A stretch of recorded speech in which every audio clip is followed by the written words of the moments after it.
gifted us with the government that demanded the assertion of free will and autonomy of every citizen with recognition of natural-born rights to all people. Presently, we are in a rapidly changing world, and as events unfurl around us, we as citizens must analyze what has affected us to make us who we are today, so we can determine who we must become tomorrow. The United States is a melting pot of other nations. Citizens are exposed to a multitude of cultures, ethnicities, religions, and people from all parts of the world. Slowly, the United States is becoming more and more diverse so that it is estimated that within the next few decades, the summation of the minority citizenry will outnumber the current majority. Thus, in order to compensate for such changes, we need to become more accepting of others. We must respect others' religions and opinions as we would ourselves. Our nation firmly stands upon ideals and principles that would naturally attract foreigners that have normally lived in despotism.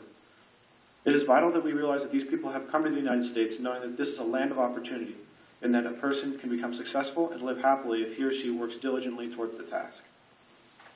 As a leading world power, we must become accepting of other nations' immigrants and in the while maintain our own foundations that make us Americans.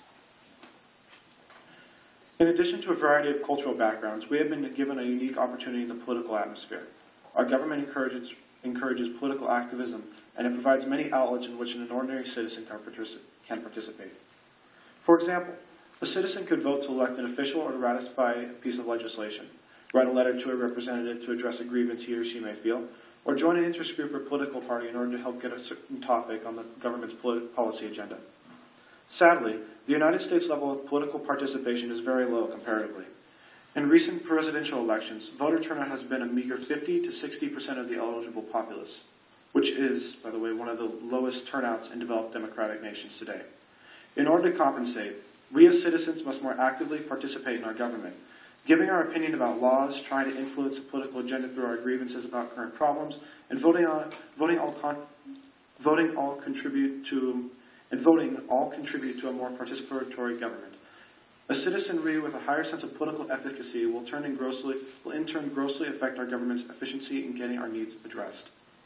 As our nation becomes more active globally, so too must its citizens become more active domestically.